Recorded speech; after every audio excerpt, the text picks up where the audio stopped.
I'm out chilling on my 14.1 foot Bris Kaboat or Kaboat, however in the world you pronounce that. Right now I'm out on the Sacramento River, close by Garcia Bend.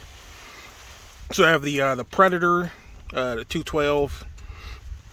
I bypassed the Governor, put a header on it, and a performance carb, and rejet. Well, not a performance carb, but I put a different carb on it and rejetted the carb as well. I am running, I believe, one of the 6 cents props that come with the lightweight, cheap, basic mud motor kit. However, you know, right now with just me and this 14-foot boat with not much gear, you know, I'm kicking to about 13 miles an hour out here. There's not much of a current. I'm not really getting pushed around by the wake of the bigger boats today, but you know, I just wanted to show, you know, the setup. And honestly, the setup is really not bad. So the boat itself off of Amazon was $6.99. I wanted a different kind of dinghy. However, I really didn't want to pay upwards of $1,200-1,300 for a dinghy that I know was coming from China and really isn't worth the price that, you know, you're paying for it. Even the $6.99 that I paid for this more than likely isn't worth it. But you know, $6.99 plus I want to say $2.99 for the CKS mud motor, mud skipper, whichever freaking one I got it off, whichever side I got it off of. I honestly can't remember. I think it was mud skipper, but yeah, so it was like $2.99 for that kit and $100 for the Predator engine. And you know, hey, it definitely got a brother nautical, because what I was doing using at first, I was first using my Intex Excursion 5, and that's a pretty decent setup, but not to get out on, you know, a big river with bigger boats that create a bigger wake. Even though, I mean, I've taken my Excursion 5 down, I want to say like class 2 rapids, and it's been just fine. But you know, for my family, they wanted something that felt a little more stable. And with what we were towing, because I'm actually towing this behind my Ford Fusion with about a 500-pound trailer, so you know, I wanted to make sure I had enough power to actually get back up the ramp, even though I know you can get back up the ramp, but also didn't want to get anything too big because I really wanted a John boat. However, in Sacramento right now, you really couldn't find any decent John boats for a decent price, especially off of like Craigslist and Facebook, and trying to find them brand new, it was nearly impossible. So this was the setup that we decided to go with. So let me get this guy back started up.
fish goes.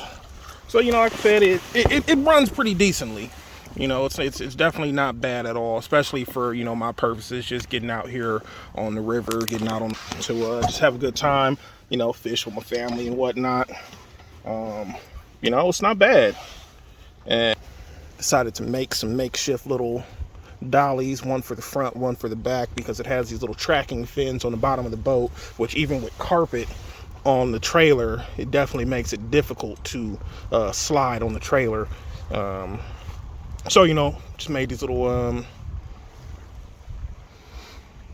dollies. Got 4 wheels from Harbor Freight, a little extra outdoor carpet that I had laying around. You know, roughly $23 for both of them versus transom wheels that can go from 60 to 100, $200, or even kayak dollies that were, you know, a lot more expensive. But it's definitely not a bad little situation. Definitely not bad. Like I said, it's definitely pretty fun. However, the first time that I took this guy out, I actually had, and like I said, this is a 14.1 foot boat. So, well, no, kayak boat, but the more people that you have on it, I mean, the slower it's gonna go. You know, the last time we went out, I had myself, my kids, my lady. So I had, even though this boat itself, it's rated for 2 adults and, well, it says 3 people, but that's technically 2 adults and 1 child, technically. But, you know, so I had myself, my eldest son, my baby, it's almost 2, and plus my lady. So, you know, we were a little overweight, but the boat still handled it. But we did not get over 8 miles an hour. That's up or downstream. We were still just stuck at about 8 miles an hour, which honestly isn't that bad, because again, if we were just going fishing, we just needed to get to our fishing spot. That's definitely decent enough for me. But, you know, these Bris boats as well, you know, they're not the best. I mean, I left this thing under a tarp for the past few days, and I can see the discoloring, well, the glue that seeped over, it's starting, you know, to change color, so you definitely know that it's there. It doesn't look like it won't hold up, but even if it doesn't, I have a lot of PVC glue that I can put this thing back together with. Plus my Intex Excursion fish, that thing's made in China as well, and I know it's under the God's Vintex, but I've had that thing ever since 2015, and you know, we've been running it down rapids and stuff ever since then, before I decided, hey, I want to build a floorboard and benches and everything for it. But with that, I can put this mud motor on it, but I have to definitely reconfigure some things to build my own transom on the actual wood platform itself. That's the floorboard. That way it's a lot more stable. But even then, you know, with how cheap that PVC is, I still wouldn't like crank this thing full speed. I probably wouldn't get over trolling speeds. But this versus my Minn Kota 40-pound thrust motor, you know, this for me is better because I can go a lot more places versus places that only say that you can have an electric motor, which there are a few places that we go that say you can only have an electric trolling motor, which is more than likely what I would use my Intex Excursion 5 for, those places. But yeah, man, that's pretty much, I don't want to say review, but the little overview. And you know, like I said, it's not bad, man. It's definitely not bad. It's not ideal, but it's not bad, and it definitely gets me downstream, as you could tell. You know, got me upriver kicking. All right, shalom.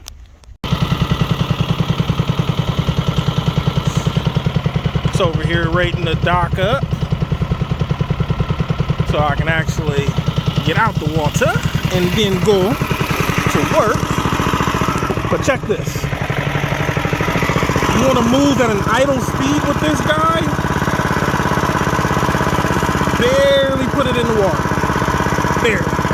Otherwise, this is going to kick you at like 3-4 miles an hour.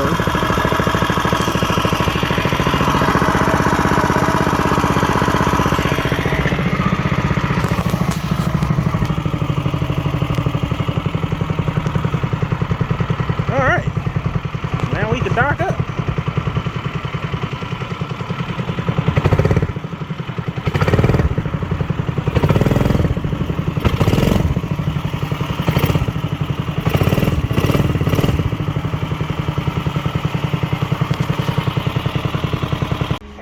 So this is it, all docked back up and put back on to my 5x10 caravan trailer.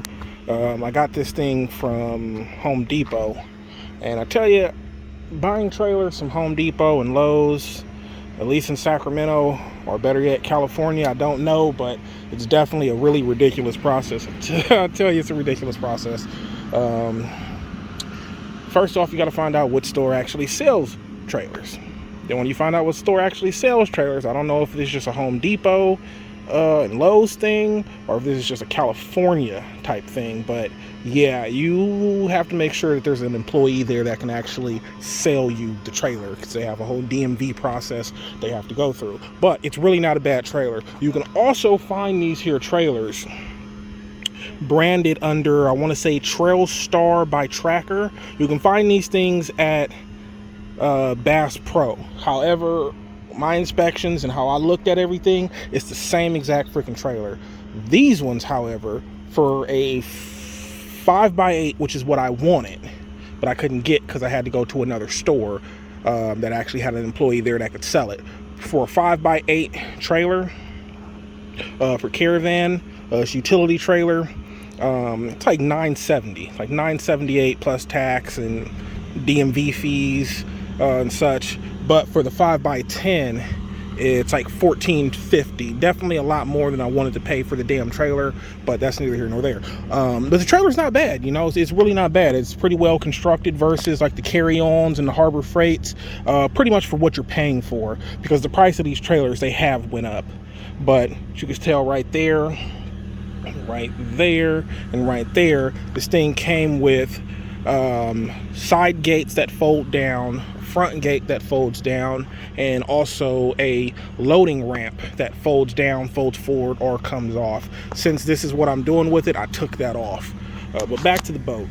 So 14-foot Bris Kaboat. Is it all strapped down with the Thailand long tail right there? Put a tarp over it, so when I'm driving down the street, I don't have to worry about anything blowing around, coming off or coming out. I haven't put the tarp on just yet. But you know, it's really not a bad stinking setup with this and the trailer. And also have insurance for all this as well, because you know, bad things happen, shit floats away. Like I said, bad things happen. Trailers get stolen, your boats get stolen. This thing could pop on the water, completely sink, whatever. You know, wouldn't want that to happen, but you know, have that just in case, because really I would be more concerned with my damn trailer getting stolen. But it's really not a bad situation. Put a little Harbor Freight, well no, it's not Harbor Freight, this is Amazon little winch. I have to put this on somewhere better. Still working on it, trying to get one of those little boat trailer attachments for the winch. It's quite expensive though. Little side folding trailer wheel, well, trailer jack, not bad. I got that from Tractor Supply. But this is it, man. It's not bad. It's definitely not a bad situation to get you nautical, to get you out on the water. The long tail, like I said, it propelled me, just myself, to 13 miles an hour steadily. I got 14, 15 once, but it didn't stay that speed. But just me, where I was sitting in the boat with roughly 10 horsepower out of the modifications that I made to the motor, yeah, it got me down the river pretty nicely. And this is also against the current. I've seen people running these things through class 2 and class 3 rapids, having themselves a straight up blast. You won't catch me doing that, but for what I'm using it for, this is freaking perfect. Like I said, this thing was $6.99 from Amazon. The motor was $100. Roughly $2.99 or so for the CKS mud runner or mudskipper kit. Again, I still can't remember which side I ordered it from. You know, it's kind of how it is when you're just spending freaking money. But it's not a bad situation to get you nautical, get you on the water, get you out here having fun, fishing, whatever it is that you want to do. This boat itself is really not set up for more than 2 people. 3 maybe, but 2 at the most. Yes, you will have a blast out here with 2 people or just yourself.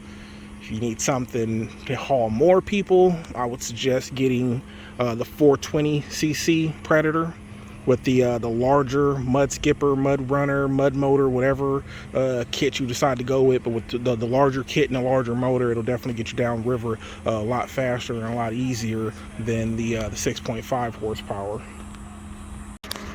All right, and this is it all cinched down 4 times.